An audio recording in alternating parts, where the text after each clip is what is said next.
Hello, ladies and gentlemen, and welcome back to another podcast, the Spiritual Enlightenment Podcast, where we talk about ideas that transform your life and make your life a hell of a lot better. Today, I'm here joined with Sumit, also an owner of a YouTube channel, um, Primal Sutra, which I think is a badass name.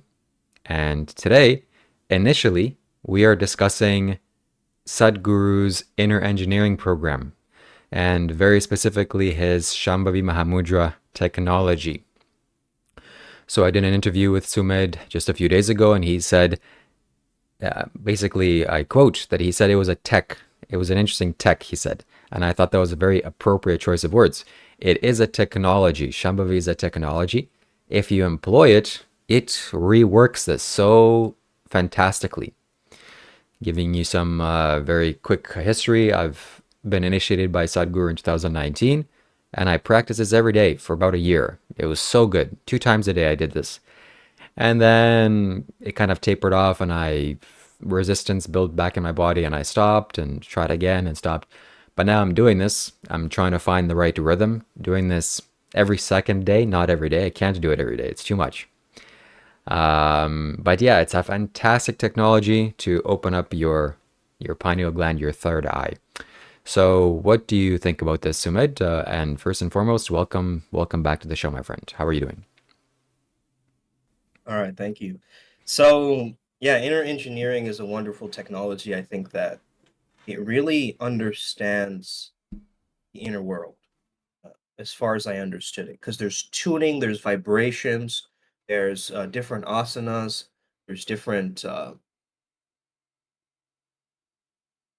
There's a priming process too, right? Where you kind of make your root chakra very languid and more fluid, so that you can actually get the thing working, like doing butterflies and so forth. So I really like the fact that there's a primer, there's a technology of sound, breath work, using the body, and it's short and well, it's not that short, but it's sweet. It's compact, yeah, and I really like that about it.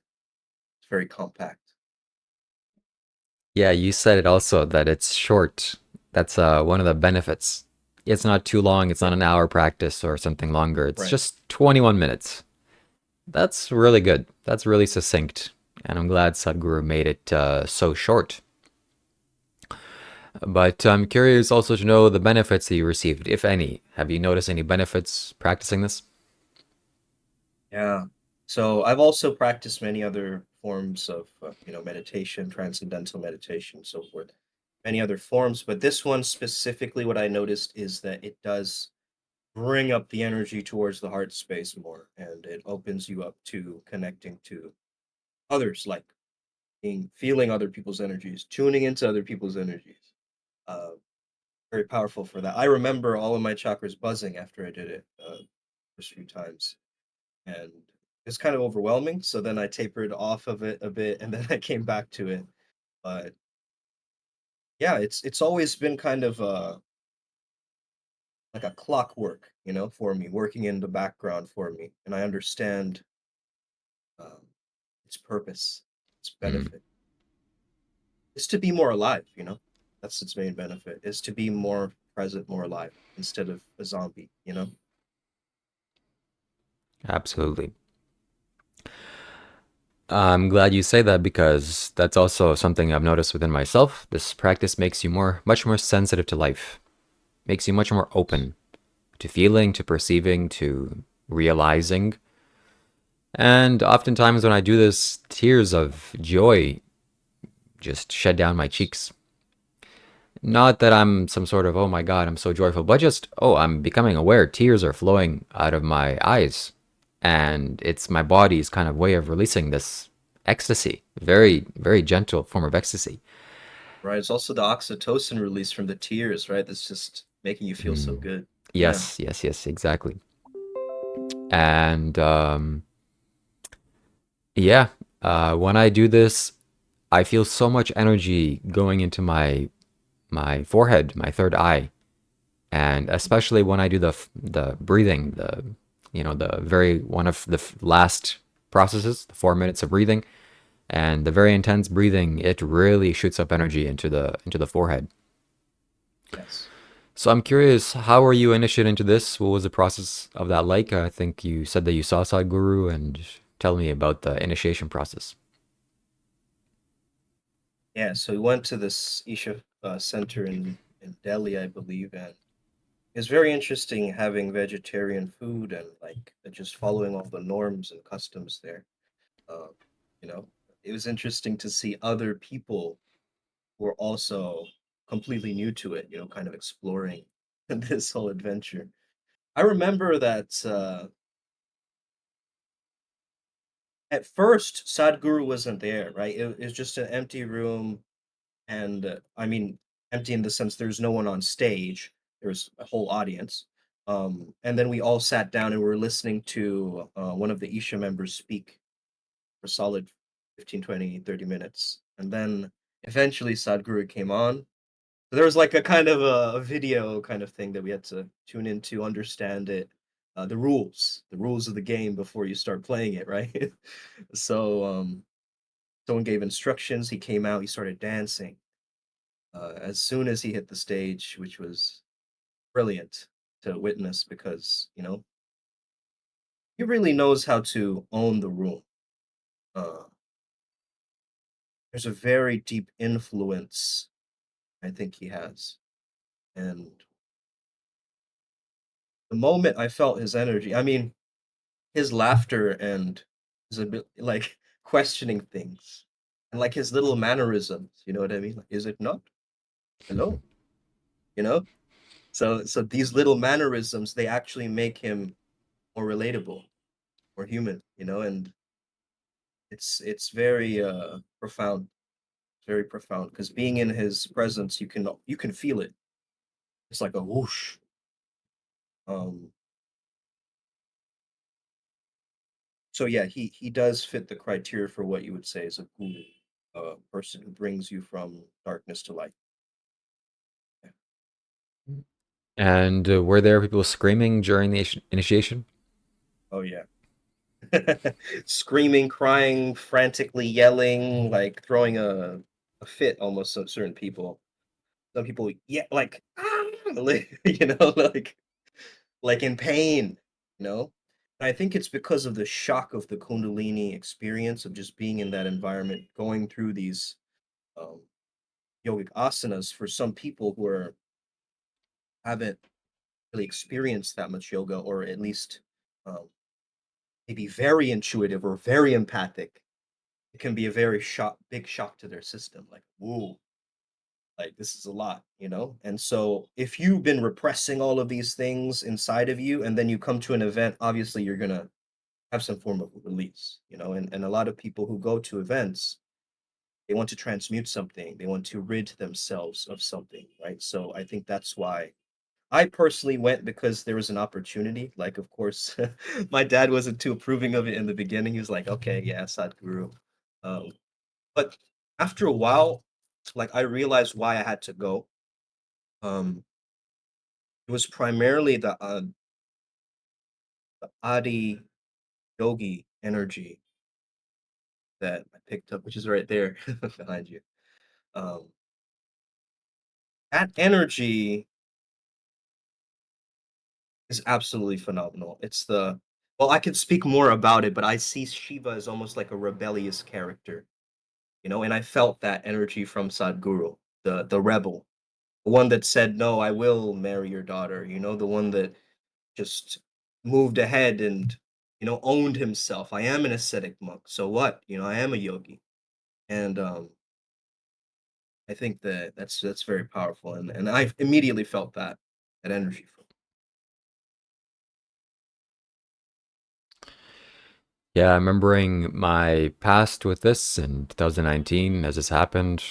On the second day, the initiation to close our eyes and to do the breath, the very intense breathing.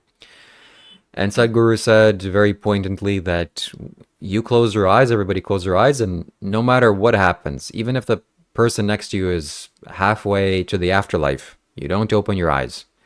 I thought, okay, this is why that's interesting, but okay.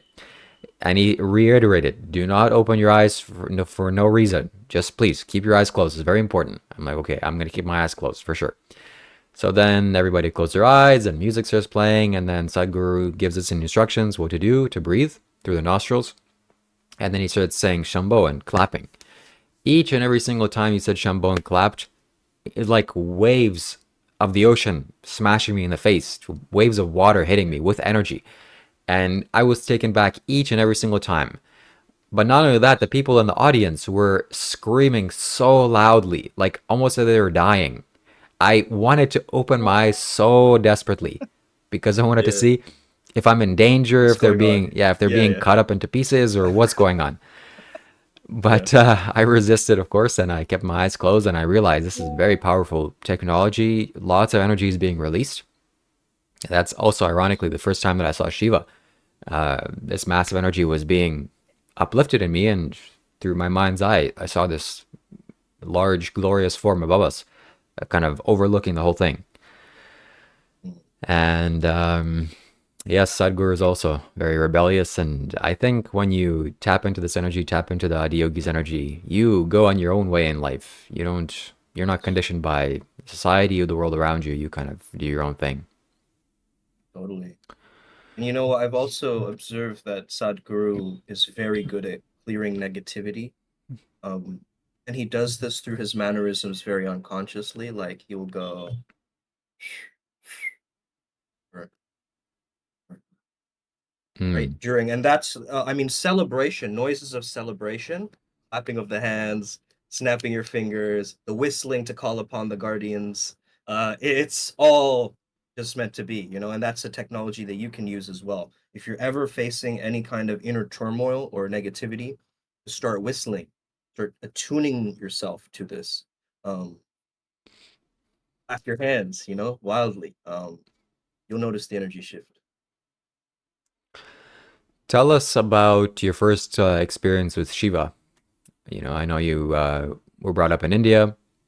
When was the first time you came across this energy or this being, and when did it really click for you? Oh, this exists. Well, as I was speaking about yesterday, yesterday, yeah, in our podcast, um, Shiva's energy is also very personal to me because my family had a Shiva temple, and so that's already there in the background, kind of working, lurking in the background.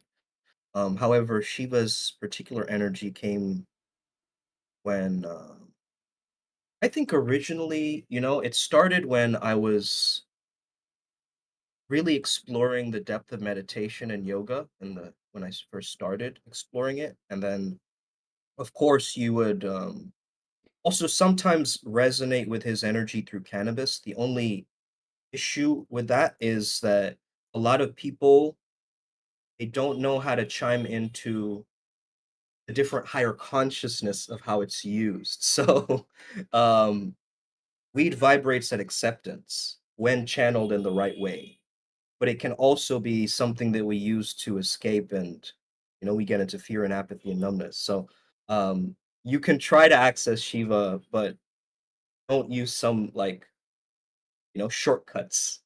Don't like drink bhang and think that you're gonna be awakened, you know. That's all I'm Mm. saying. Bhang is like weed tea. So there's a lot of misconceptions around that, and I just want people to understand that Shiva's energy is this the way I experience Shiva's energy is this primordial Om. I remember for at least a month, I would put turmeric uh, paste over my third eye before I slept. And it was really powerful because I would listen to a lot of these Shiva mantras and initiations.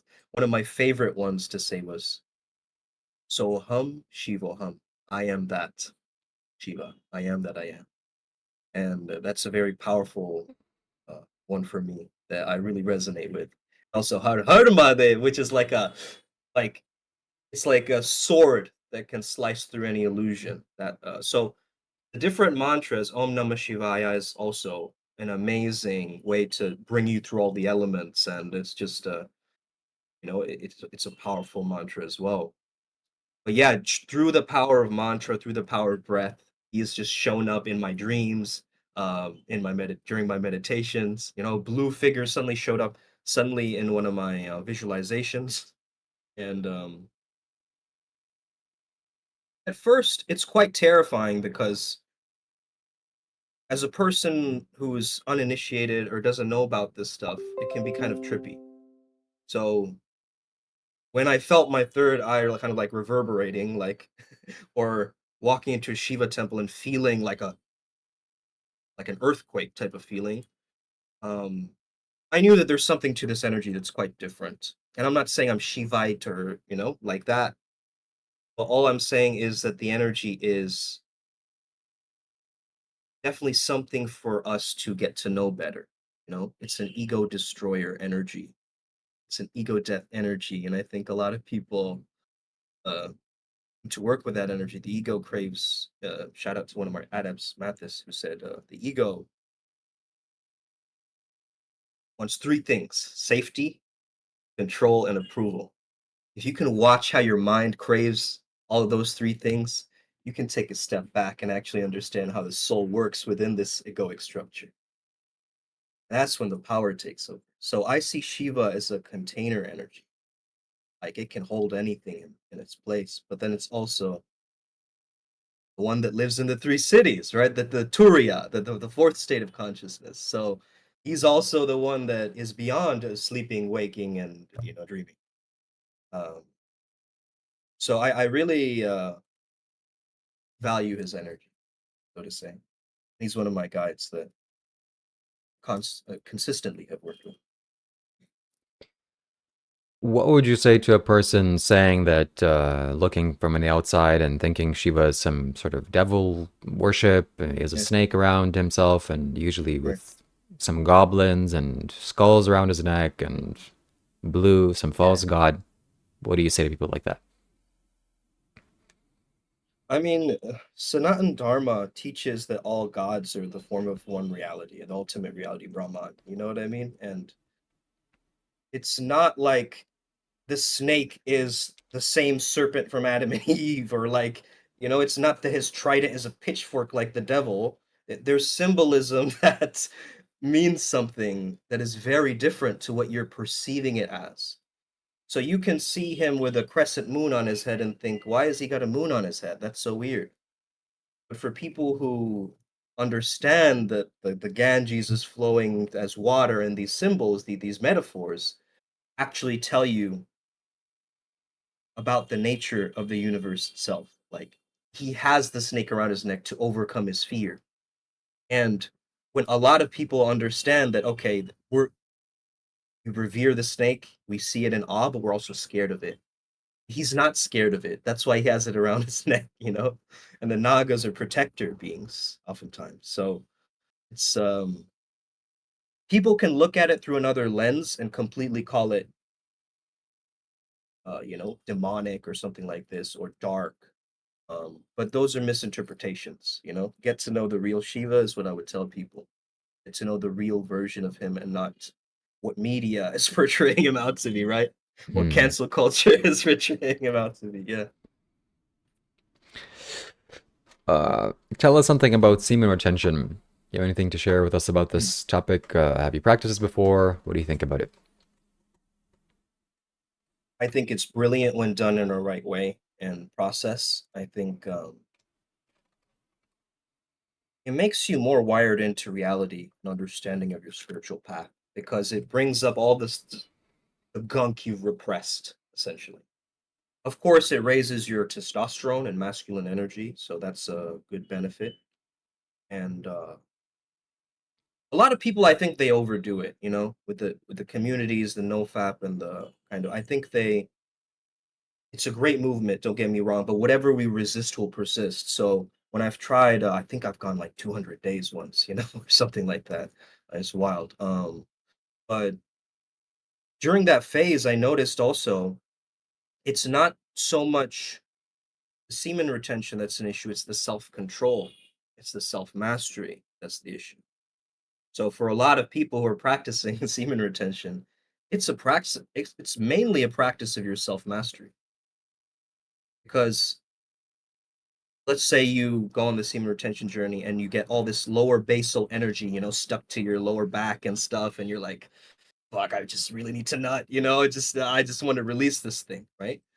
But however, if you do some headstands and like you bring that energy up with the cobra and you do some root locks, and bring that energy up to channel it, then you have a process. Now you're working with the body and the mind. And then with other aspects of it, I've just noticed that the whole women attraction thing, right? Now, I think that can be also taken in a completely different way, but I think there are benefits to being more of a man because I think it's like 40 drops of blood, right? Um, Something like that. So, yeah, I mean, it's a powerful thing. And every culture calls it different: mana, orgone, chi, prana. We all have different words for it. Ultimately, it's all sexual energy. Creative energy, sexual energy. And actually, the greatest healers on the planet have the most sexual energy. That's what people don't get. But it can also be skewed. That's why lots of abuse cases and random stuff there. But it's the energy that needs to be channeled in the right way. I think it's about the how people use semen retention that's going to make them a brahmacharya, a leader, somebody who's going to move forward with it rather than someone who's just, you know, I'm on my fourth week, bro, 40 days. Yes. Yeah. Yeah, I think that's a very valid point, what you said, particularly with the potency that it has. And if you want to be a leader, you must channel this. Especially the spiritual leaders, you always notice an aura around them. They have a powerful kind of presence that's not from their spiritual practice. Well, it is, of course, but mainly the creative energy is outflowing. Yes. And you They have can't, more of a youthful exuberance, you'll notice. So that kind of energy is usually that same kind of energy. Because if you ejaculate every single day and you go late into your like middle age and then you go grow older as an older man, even grow senile. Like I've noticed, like you age faster with more depletion of your own energy. So this is also great for aging, reversing aging. I mean, yeah. yeah, exactly. And, I've personally discovered this. It came as a realization. I just saw it very simply that this liquid is meant for making children and nothing else. And if Mother Nature was looking at me and spilling this away in some random plastic bag or wherever else in the toilet, she would be laughing at me like, "What are you doing? This is not the purpose of this. This is not the design." And when Yeah, the I, divine mother is like face palming at you, right? Yeah. yeah, exactly, Right. exactly. So, Mm. this one realization, it made me totally quit this, which made me just see, oh, this is just not appropriate for me to do at all. It's when the time comes and the desire comes to make a child, and consciously I'm willing to do that, then that's the appropriate usage of this energy. Otherwise, this is better held inside and transmuted. Like, for example, making this video, making these podcasts. Awesome, man. So Yeah. someone I'm sure will ask, how do you transmute this energy? How do you transmute sexual energy? This is one of the most common questions. How would you answer this? Mm. How would you channel sexual energy? Well, I personally, I love to work with my subconscious mind, so I will use a lot of subliminals. There's certain adepts who make subliminals in our program too. So I remember, man, years ago, I'd created this YouTube channel called Shellism Tones, and it was for no fap relapse. So when you get that drain after you nut, right? Like your energy just dips completely. I created a sound file to give people that charge again, and it was one of my most viewed videos, of course, because all men looking at that were like, "Man, I need to do this, I need my energy back. I need my young energy back. I mean, it's gone. I don't feel like a man," So, yeah, I think that was one of the breakthrough moments for me is I could use subliminals, frequencies, and, different ways to program myself, um, Hmm. away from my, lustful cravings or things like that. One craving technique I would give people is actually an NLP technique. So basically, you take something really bland, right? Like bread or something like this. let's use another example besides semen retention. Let's say you're addicted to like chocolate or whatever, right? Now, when you close your eyes and you imagine chocolate, it's probably really big. It's in front of you in a table. It's glowing like a majestic orb, right? It's crystal clear, it's HD. And if you replace those attributes with, let's say, bread, if you close your eyes and imagine just oatmeal or something, you would imagine it far away, black and white, grainy, right? Really distant, kind of faded. It's not important. So you flip the attributes around in your mind. So you think, wait a second, this Nutella is becoming more black and white. It's kind of hazy now. It's going in the background, right? And so using the power of my imagination, um, which I think is one of the greatest tools ever, is incredible for transmutation purposes. Because that's the reptilian mind, right? That produces these images. And if you can change that, you change your reality. Hmm.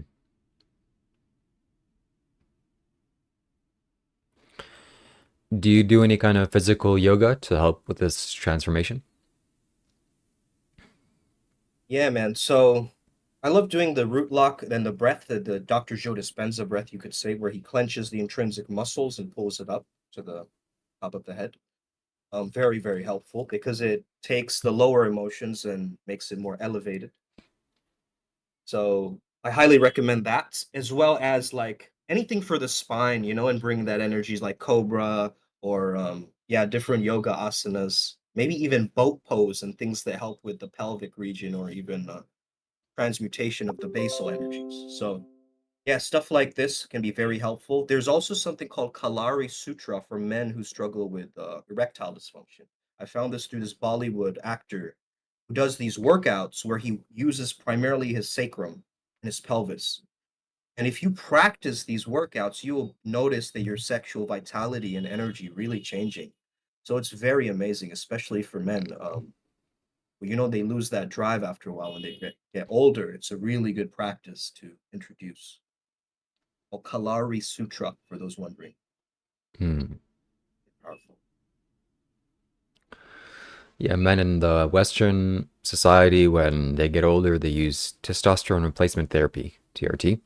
Like Joe Rogan is a big proponent of that. And it's good. It helps some people, but not something that I probably will do or consider doing because I'm sure there are better avenues like the one you suggested. And if you don't release this energy, that's also a big help. You don't need to shoot yourself with some testosterone. You can make testosterone. And there's ways of bypassing the old age. So as we get older, I'm sure we'll find more techniques to bypass this. For I sure. don't want to get old. I mean, I will get old, but my body will Yeah. stay youthful and young. Yeah, man. And I also remember hiring a tantra coach. She was shout out to Nitya. She was basically a part of Osho's ashram during those days. Like, so she's an old woman. I trained with her, and she taught me many different techniques like Taoism, the Mantak Chia stuff. So I combined that with the tantra that I already knew, and it really helped me create my own kind of you could call it like a flow state frequency where I would feel good within my own physical body. Even though I had libido spiking or like urges, I would be able to move my body in such a way that it would channel the energy upwards and help me live through it more. Like, so I could spontaneously express that nature, through my body. So that's helpful to work with somebody one on one. Hmm. It's definitely helpful. Yes. So tell us if some young men are listening out there, what what could you offer them if they wanted to do a one-on-one session with you? Primarily, I'm interested in removing all your emotional gunk that you've kept buried um, inside of you for many years. If you are interested in a process like that of emotional clearing and getting rid of the debris you've been carrying around, whether it be through traumas, old memories, old patterns, the technology that I use is very powerful in clearing that stuff away. And so I highly recommend anybody who's, feeling out of the flow, feeling stuckness, to experience some energy healing and some transformational work with me. I'm also a positive psychologist, so of course I have a background in counseling people here, and you know, background in, of course, different interventions. So for making people feel at their best, feel blissful, feel happy. That's what it's all about. Absolutely. And it's a consciousness of growth, happiness, right? It's like you can't have happiness without improving yourself, in a sense, Oh, yeah. because it's expansiveness.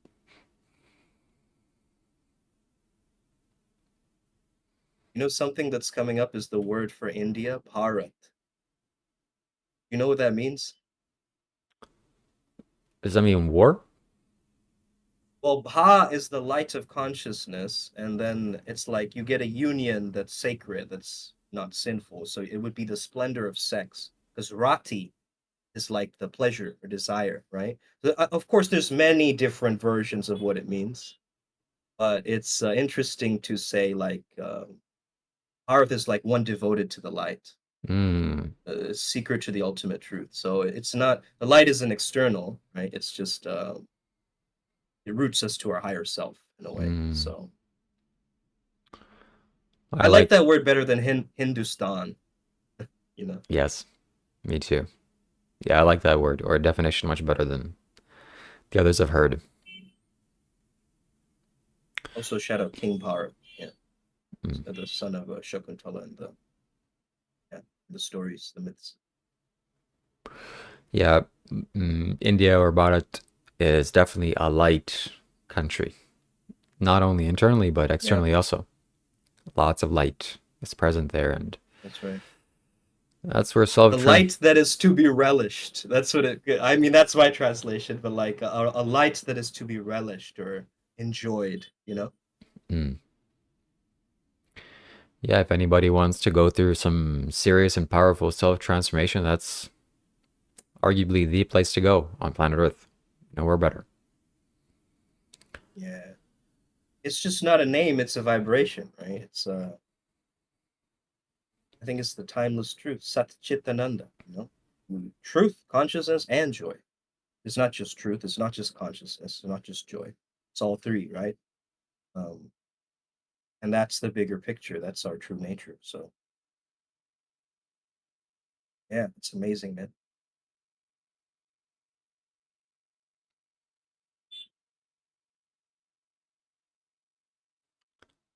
Is anything else coming up for you? Yes. Because I'm in Kolkata, you know, I've noticed a lot of the energy here. There's Durga Puja celebrations, you know, things like this here. And I visited some of the pandals here, the places where they had set it up. And I had noticed like the creativity, you know. Like I saw this one statue of Durga, and the demon is usually being crushed by her, right? Usually it's like a very violent, grotesque Rakshas, right? A Ravan looking at Durga like kind of terrified is the natural imagery you get. However, in this imagery that I saw in one of the puja pandals there, the demon is praying for forgiveness, salvation from Durga. And when I saw that image, I was like, whoa, this is like really emphasizing the nurturing yet fierce aspects of the divine feminine nature, you know, and it's really emphasizing the fact that forgiveness is a gift to the self, you know. It's this creature, this demon is clearly in awe, you know. He's not fearing Durga, he's in awe of Durga, right? So it's I don't know, that's just a download that came through, but I think it's a Hmm. brilliant understanding that I had recently. Well, we can definitely talk for a long time about these subjects, and we will. But I feel this is coming to the conclusion for today. So I'm glad you joined Yes, us today. Thank you, Sumit, for joining us. Please let everybody know where they can find you and anything else you wish to share. totally. So you can find me on Primal Sutra on Instagram, Flowzone Academy, Flozone Academy on Instagram, as well as Primal Sutra Mystery School.com. So go to any of those links, reach out to me, and remember, Tattvam Asi, which means you are that. Thank you very much, and we'll see you another day.